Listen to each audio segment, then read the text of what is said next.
Okay, guys, I'm going to start chapter 28. When we finished the last chapter, Kyle, Akemi, Sierra, and now Miguel, who has joined their alliance, decided they wanted to see the cards, the library cards, for the kids who have already exited the library. And in order to do that, Mr. Lemoncello said that they had to win, that they could win them. So they're going to have to do a game. So I'm going to be showing you a picture and talking about the game in just a little bit. Chapter 28. Now then, said Mr. Lemoncello, are you ready to play Risking Everything for 5 little library cards? Kyle swallowed hard. Then he nodded. All right, you maniac McGee's. There's another book title. Here is your picture puzzle. The category is famous quotes. You have 60 seconds to solve this rebus. Wait a second, said Akemi. What's a rebus? You figure out the words in a phrase by looking at pictures and symbols, said Kyle. For instance, added Miguel, the letters R and E plus a picture of a school bus would equal rebus. Rebus. Oh, okay, said Akemi. If you guys say so. Are you ready to play? Asked Mr. Lemoncello. Kyle looked at his teammates, who nodded. Yes, sir. Then on your mark, get set, go, dog, go. Again, another book title. Mr. Lemoncello's image disappeared. Tick-tock clock music started playing. The video screens all projected the same picture. So this is their rebus. Okay, it's kind of hard to see all of them. But like for this example right here, it says, it's a picture of an outlet. And it says let equals side. So out, take away let and put side, you would get outside. Then the next one is a golf club, and it says minus G minus L. So golf minus G and L equals of. Outside of a dog, and then you can see the rest. A book. And I'm going to show these to you, but I'm not going to do them all.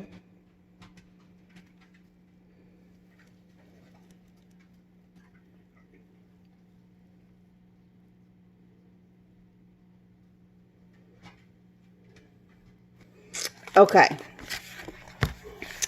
We are officially dead, said Akemi. 55 seconds, said Mr. Lemoncello. Okay, we break it up 4 ways, said Kyle. The first and third rows are similar. I'll do them. I'll do the last one, said Akemi. I'll take the second row, said Miguel. I'm 4, said Sierra. 50 seconds, said Mr. Lemoncello. Everyone went to work. Mine is some guy hitting himself in the thumb, but with a GR and an O.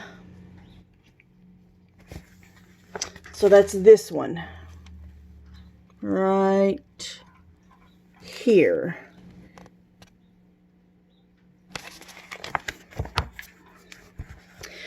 Then the male symbol, where the EL equals RX.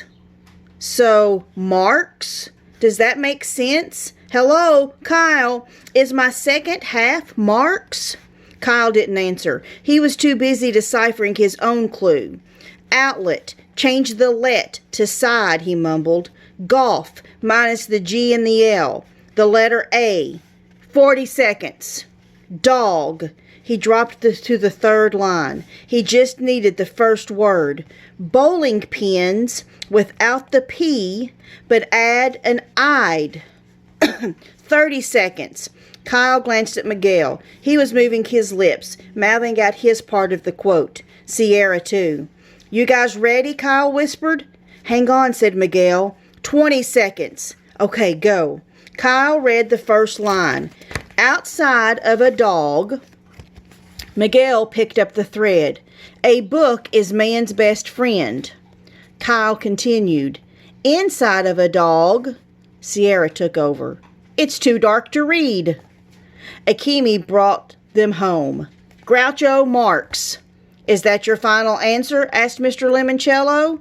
Yes, said Kyle, and then he repeated the entire quote. Outside of a dog, a book is man's best friend. Inside of a dog, it's too dark to read. Groucho Marx. Bells rang, chaser lights flashed, the audience went wild. Akemi and Sierra actually squealed and hugged each other. You are correct, shouted Mr. Lemoncello. There's no dead end in Norvelt, not today. Also a book title, Dead End in Norvelt. Take those 5 library cards, Team Kyle. You won them fair and square. Charles and Andrew heard a commotion on the 3rd floor. Bells ringing, an audience whooping it up. Girls squealing. Come on, said Charles. They raced up the stairs and peeked into the Electronic Learning Center. Kyle Keeley and his teammates were all hugging each other and slapping high fives. On every video screen in the game room, Charles could see a pictogram puzzle. What's going on in there? Whispered Andrew. They might be gaining on us, Charles whispered back. We need to pick up our pace. Quick, where would I find a book called Hoosier Hospitality, written by Eve Healy Aristy? The 900th room. So a Hoosier is a person from Indiana. So the 900s, that includes states. So they need to go there to find the book about Hoosiers or people from Indiana. Let's go. Charles and Andrew scurried back to the 2nd floor in the 900th room, where they found Haley Daly holding Hoosier Hospitality by Eve Healy Aristy. Oh, hello, you guys, she said, slamming the book shut. Charles moved toward her, slowly. Find anything interesting in that book, Haley? Not really, she giggled. Just a bunch of dumb junk about Indiana. Charles knew she was hiding something. I wonder, Haley, if you and I might share a quiet word. He turned to Andrew. In private. Does that mean I'm supposed to leave? Yes, Andrew, it's for the good of the team. Trust me. Okay, but I'll be right outside that door if you decide to double-cross me or something. Thank you, Andrew. This will only take a minute. Peckelman left the room. Smiling, Charles moved even closer to Haley. So close he could smell her bubble gum. Or shampoo. Maybe both. Let's step over here, he said, taking Haley by the elbow. I found another fascinating book that I think you'll just love. He guided her to a spot behind a bookcase where their conversation couldn't be observed by the security camera blinking up in the ceiling. Haley went with Charles. If he had been looking for the same book she'd just found, that meant he was playing the library escape game along a similar path. Charles Chiltingham might have clues Haley could use, clues she needed. Rumor has it, Charles whispered, that your parents wrote your library essay for you. Inside, Haley was grinning. Obviously, Charles would try to bully her into joining his team. Fine, she pretended to be frightened. Remember, she's really smart, but she doesn't let on to people. And she wants to win this to give the money to her parents. What? She whispered back, pretending to be terrified. That's a lie. My dad just helped me with some of the spelling. And that's not even true either. She's really brilliant. Aha! So you admit it. All the spelling in your essay wasn't your own. Okay, this was going to take more acting skill than usual. Having someone check your spelling wasn't against anybody's rules for anything. She widened her eyes, made her lips quiver. What do you want, Charles? For you to join my team. Why should I do that? 2 reasons. 1, if you're on my side, your flagrant plagiarism, there's Sam barking, remains our dirty little secret. 2, plagiarism means when you're copying somebody else's work. We talk about this in library class starting in 3rd grade. So he's telling her she plagiarized her essay. Your flagrant plagiarism remains our dirty little secret. 2, I know what to do with that silhouette card you just found in the Hoosier Hospitality book. You do? Oh, yes. If we share our clues, the pictures will create a phrase telling us how to find the alternate exit.